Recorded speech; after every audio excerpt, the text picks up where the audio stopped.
പ്രധാനമന്ത്രിക്കൊപ്പം കേന്ദ്രമന്ത്രി കൂടിയായ സുരേഷ് ഗോപി കൂടി അദ്ദേഹത്തോടൊപ്പം ഉണ്ടാകുമെന്നാണ് നമുക്ക് ലഭിക്കുന്ന ഏറ്റവും പ്രധാനപ്പെട്ട വിവരം. അത് ഇന്നലെ തന്നെ അദ്ദേഹം അത് വ്യക്തമാക്കിയിരുന്നു. ഡൽഹിയിൽ നിന്ന് നേരിട്ടാണ് ഇരുവരും എത്തുക. അതിനുശേഷം കണ്ണൂർ വിമാനത്താവളത്തിൽ ഇറങ്ങും. അവിടെ നിന്നാണ് ഇത്തരത്തിൽ അദ്ദേഹം പോവുക, ഇങ്ങോട്ടേക്ക് എത്തുക എന്നുകൂടിയാണ്. ഒരുപക്ഷെ റോഡ് മാർഗമായിരിക്കാം ഒരുപക്ഷെ അവരെത്തുക എന്നെങ്കിൽ, കാലാവസ്ഥ പ്രതികൂലമാണെങ്കിൽ റോഡ് മാർഗമാണ്, അല്ല എന്നുണ്ടെങ്കിൽ അവിടെ നിന്ന് ഹെലികോപ്റ്റർ മാർഗമാണ് ഇങ്ങോട്ടേക്ക് എത്തുക എന്നുള്ള വിവരങ്ങൾ നമുക്ക് ലഭ്യമാകുന്നുണ്ട്. ഇവിടെ ദുരന്തബാധിത മേഖലയിൽ സന്ദർശനത്തിലും ഒരുപക്ഷെ മുഖ്യമന്ത്രി പിണറായി വിജയന്റെയും കേന്ദ്രമന്ത്രി സുരേഷ് ഗോപിയുടെയും സാന്നിധ്യം അവിടെ ഈ പ്രധാനമന്ത്രിക്കൊപ്പം ഉണ്ടാകും എന്നുള്ളതാണ്. അങ്ങനെ ഹെലികോപ്റ്റർ നിരീക്ഷണമാണ് ഇപ്പോൾ അത്തരത്തിൽ മുന്നോട്ട് വെച്ചിരിക്കുന്നത് എന്നുള്ള കാര്യവുമുണ്ട്.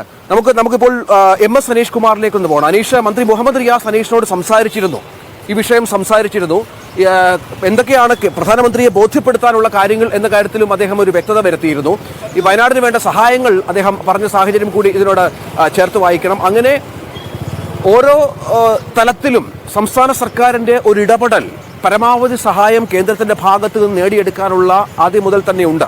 അതിനോട് എങ്ങനെയാണ് അനുഭാവപൂർവ്വം കേന്ദ്രം പരിഗണിക്കുക എന്നത് പ്രധാനമാണ്. എന്തൊക്കെയാണ് മന്ത്രി നമ്മളോട് പറഞ്ഞു വെച്ച പ്രധാനപ്പെട്ട കാര്യങ്ങൾ?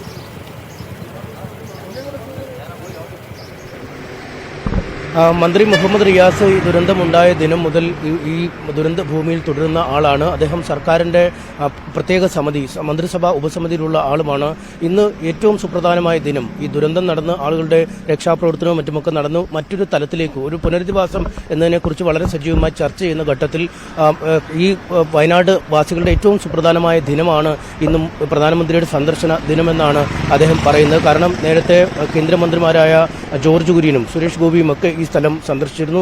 അവർ സംസ്ഥാന സർക്കാരുമായി ആശയവിനിമയം നടത്തുകയും ഈ അപകടത്തിന്റെ ഒരു വ്യാപ്തി കേന്ദ്രത്തെ ബോധ്യപ്പെടുത്തുകയും ചെയ്തു. അതിനുശേഷം കേന്ദ്ര സർക്കാർ നിയോഗിച്ച ഉദ്യോഗസ്ഥ തല സംഘം ഇന്നലെ ഈ ദുരന്തബാധിത പ്രദേശങ്ങൾ സന്ദർശിക്കുകയും ചെയ്തിരുന്നു. ഈ റിപ്പോർട്ടുകളുടെയൊക്കെ ഒരു തുടർച്ച എന്ന രീതിയിൽ തന്നെയാണ് പ്രധാനമന്ത്രി നേരിട്ട് കാര്യങ്ങൾ വിലയിരുത്താനായി ഇവിടേക്ക് എത്തുന്നത്. അതുകൊണ്ട് അർഹമായ ഒരു പരിഗണന, കൈയച്ചുള്ള ഒരു സഹായം കേന്ദ്രത്തിന്റെ ഭാഗത്തുനിന്നും ഉണ്ടാവും എന്ന് മന്ത്രി കൃത്യമായി പ്രതീക്ഷിക്കുന്നു. ഒരു പ്രഖ്യാപനം ഒരുപക്ഷെ ഇന്ന് നടത്തിയേക്കും, ഇല്ലെങ്കിൽ കാര്യങ്ങൾ പഠിച്ച ശേഷം വരും ദിവസങ്ങളിൽ ഈ സംബന്ധിച്ച ഒരു പ്രഖ്യാപനം ഉണ്ടാകുമെന്നൊരു പ്രത്യാശ തന്നെയാണ് അദ്ദേഹം മുന്നോട്ട് വെക്കുന്നത്. കാരണം ഈ അടുത്തിടെ വലിയ ദുരന്തങ്ങളുണ്ടായ, ഉരുൾപൊട്ടലും മേഘസ്ഫോടനമുണ്ടായ ഉത്തരാഖണ്ഡ്, ഹിമാചൽ അടക്കമുള്ള ഇടങ്ങൾക്ക് കൈയച്ചുള്ള സഹായം ഏതാണ്ട് 11,000 കോടിയിലധികം രൂപ പ്രത്യേക പാക്കേജായി കേന്ദ്രം അനുവദിച്ചിരുന്നു. ആ രീതിയിൽ ഒരു പരിഗണന കേരളത്തിന് ഉണ്ടാവും എന്ന് അദ്ദേഹം ഉറച്ചു പ്രതീക്ഷിക്കുകയാണ്. ഒപ്പം ഈ നിരന്തരം ഈ പ്രളയം, ഉരുൾപൊട്ടൽ തുടങ്ങിയ മഹാ ദുരന്തങ്ങൾ നേരിടുന്ന ഒരു നാടായി കേരളം കഴിഞ്ഞ കുറച്ചധികം വർഷങ്ങളായി മാറിയിട്ടുണ്ട്. പക്ഷേ അത്തരം ഒരു സാഹചര്യത്തിൽ പോലും ദുരിതാശ്വാസ നിധിയിലേക്കുള്ള ദുരന്തങ്ങൾ നേരിടാനുള്ള ഒരു കൈത്താങ്ങായി 241 കോടിയൊക്കെയാണ് കഴിഞ്ഞ വർഷം ഈ വർഷമൊക്കെ സംസ്ഥാനത്ത് ലഭിച്ചത്. പക്ഷേ മറ്റ് മഹാരാഷ്ട്ര, ഗുജറാത്ത്, രാജസ്ഥാൻ, മധ്യപ്രദേശ് പോലുള്ള സംസ്ഥാനങ്ങൾക്ക് 2,000 കോടിയും 1,000 കോടിയും ഒക്കെ ലഭിക്കുന്ന ഒരു സാഹചര്യമുണ്ട്. അതുകൊണ്ട് ഇത്തരത്തിലൊരു പരിഗണനകളുടെ ഒരു മാറ്റം, ഈ ഒരു പുനർവിചിന്തനം, ഇക്കാര്യങ്ങളൊക്കെ കേന്ദ്രത്തിന്റെ ഭാഗത്തുനിന്നും ഉണ്ടാവും എന്ന് തന്നെയാണ് അദ്ദേഹം പ്രതീക്ഷിക്കുകയും ചെയ്യുന്നത്. എന്തായാലും പ്രധാനമന്ത്രി ഇന്ന് ഇവിടേക്ക് എത്തുന്ന സാഹചര്യത്തിൽ സുരക്ഷാ കാരണങ്ങൾ പരിഗണിച്ചെന്നു ജനകീയ തെരച്ചിൽ ഉണ്ടാവില്ല, നാളെ ജനകീയ തെരച്ചിൽ നടത്തുമെന്നും അദ്ദേഹം പറഞ്ഞു. പക്ഷേ ഈ ജനകീയ തെരച്ചിൽ നടത്തുന്നതും അങ്ങേയറ്റം വൈകാരികമായ, വേദനിപ്പിക്കുന്ന ഒരു കാര്യം തന്നെയാണ്. കാരണം നമ്മളടക്കമുള്ള ആളുകൾക്ക് പോലും ഈ ദുരന്ത ഭൂമിയിൽ പോയി നിൽക്കുമ്പോൾ അവിടെ ഈ പൊളിഞ്ഞ കെട്ടിടങ്ങളും മണ്ണുമാന്തി യന്ത്രങ്ങൾ നിരന്തരം പ്രവർത്തിക്കുന്നതും ഈ ആളുകളുടെ നിലവിളിയും മറ്റുമൊക്കെയാണ് നമ്മുടെ കാതിൽ എപ്പോഴും മുഴങ്ങിക്കേൾക്കുന്നത്. ഇത്തരമൊരു സാഹചര്യത്തിൽ ഈ ക്യാമ്പുകളിൽ ഈ ദുരന്തത്തിന്റെ നടുക്കത്തിൽ നിന്ന് ഇനിയും വിട്ടുമാറാത്ത ആളുകൾ ഈ തെരച്ചിൽ സ്ഥലത്തേക്ക് എത്തുമ്പോൾ തങ്ങളുടെ നേരത്തെ വീടിരുന്ന സ്ഥലങ്ങൾ, തങ്ങളുടെ ഉറ്റവരും ഉടയവരും ഒക്കെ ഒഴുകിപ്പോയ ഇടം, ഇതൊക്കെ കാണുമ്പോൾ ഉണ്ടാകുന്ന ഒരു മാനസിക ആഘാതം കൂടി പരിഗണിക്കും. ഇത്തരം കാര്യങ്ങളൊക്കെ പരിഗണിച്ച് സന്നദ്ധരായി മാറുന്ന, അല്ലെങ്കിൽ ഈ നടുക്കത്തിൽ നിന്നും ഇപ്പോഴെങ്കിലും കുറച്ചെങ്കിലും മോചനം നേടിയ ആളുകളെ ആവും അവിടേക്ക് കൊണ്ടുപോകുക എന്നും അദ്ദേഹം പറഞ്ഞിരിക്കുന്നു. എന്തായാലും കക്ഷി രാഷ്ട്രീയ മറ്റു പരിഗണനകൾക്കൊക്കെ അപ്പുറം കൈയച്ചുള്ള ഒരു സഹായം കേരളത്തിന് ഇത്തവണ ലഭിക്കും. അത് വയനാട്ടിലെ ഈ ദുരന്തബാധിതരായ ആളുകളെ, സർവസ്വവും നഷ്ടപ്പെട്ട് പെരുവഴിയിലായിരിക്കുന്ന ആളുകളെ കൈപ്പിടിച്ചുയർത്താൻ പര്യാപ്തമാവും എന്ന് തന്നെയാണ് സർക്കാർ പ്രതീക്ഷിക്കുന്നത്. കാരണം ഇനി ഒരുപാട് കടമ്പകൾ മുന്നിലുണ്ട്. ഈ നിലവിൽ 10,000 രൂപയാണ് സംസ്ഥാന സർക്കാർ ഈ ദുരന്തബാധിതരായ ആളുകൾക്ക് ഒരു മാസം പ്രഖ്യാപിച്ചിരിക്കുന്നത്. ഒപ്പം വാടക അടക്കമുള്ള കാര്യങ്ങൾ പുനർനിശ്ചയിക്കേണ്ടതുണ്ട്. ഈ ഇടിഞ്ഞുപോയ സ്ഥലങ്ങളുടെ അവശിഷ്ടങ്ങൾ പൂർണ്ണമായും മാറ്റേണ്ടതുണ്ട്.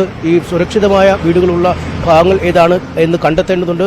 അവിടെ അടിഞ്ഞുകൂടിയിരിക്കുന്ന മാലിന്യങ്ങൾ നോക്കേണ്ടതുണ്ട്. ഒപ്പം ഈ മേഖലയിൽ നിന്നും മാറി ആളുകൾക്ക് താമസിക്കണമെങ്കിൽ അതിന് അനുയോജ്യമായ ഒരു ടൗൺഷിപ്പ് നിർമ്മിക്കാനുള്ള സ്ഥലം കണ്ടെത്തണം. അവിടേക്കുള്ള സൗകര്യങ്ങളെല്ലാം പരിഗണിക്കേണ്ടി വരും. കാരണം ഒരു ചെറു പട്ടണമാണ് ഒന്നടങ്കം ഇല്ലാതായി പോയത്.